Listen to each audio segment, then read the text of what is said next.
Week 4 is in the books for college football, and with it, it brought several standout performances. Most notably, Brock Purdy, the Iowa State QB, shaking off 2 turnovers to start the game to utterly destroy University of Louisiana Monroe. Purdy finishing 12 of 16 for 365 yards, 3 touchdowns, 4 big-time throws on passes targeted at least 10 or more yards down the field. Big-time numbers for a big-time player, living up to this elite billing from last season where he was the second highest-graded true freshman quarterback we've ever seen. Brock Purdy getting it done and making some Big 12 history in the process.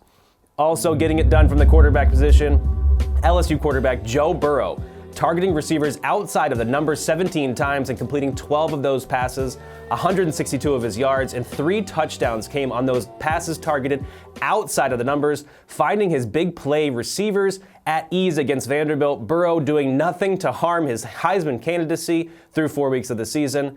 And another quarterback getting it done as well in our Saturday standouts, Dorian Thompson-Robinson, erasing a 32-point deficit for UCLA, defeating Washington State. DTR hitting 5 of 8 deep passes. Those are those targeted at least 20 yards down the field, 193 yards. No turnover-worthy passes on those, which are something that we have seen through the first 3 weeks from DTR and the UCLA offense, limiting the mistakes late in the game to defeat Washington State. DTR adding a few scores on the ground as well. UCLA getting it done and getting in the win column here against Washington State.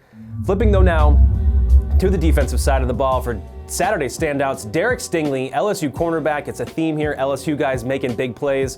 Against Vanderbilt, though, Stingley's targeted 9 times, allows just 4 receptions, has an interception, breaks up 3 more passes, and it all equals a 32.9 passer rating. When targeted, a quarterback simply gets a 39.6 for throwing the ball in the dirt. Riley Neal was better off throwing completely away from Stingley in this game. LSU getting the big victory as they approach and go further into SEC play.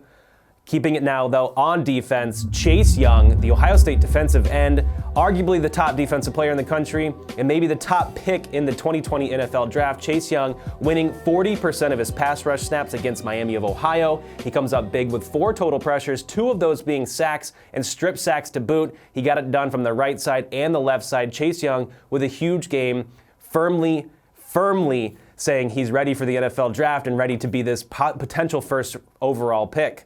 Also on the defensive line and on the edge of the defensive line, Johnathan Garvin for Miami, defeating Central Michigan. Garvin huge in this game as defenses loomed large for the Chippewas and Hurricanes. Garvin with 12 pressures, a sack, 2 quarterback hits, 3 defensive stops. Garvin won 28.9% of his pass rushes and had a pressure percentage of 26%, meaning over a quarter of his pass rushing snaps he got home with a pressure. A big-time performance for Garvin and a big-time performance for a lot of these players on Saturday. These were our Saturday standouts from PFF.com, and for more content like this, subscribe by hitting the little red button below. You want to get rid of me and get back to more great PFF YouTube content?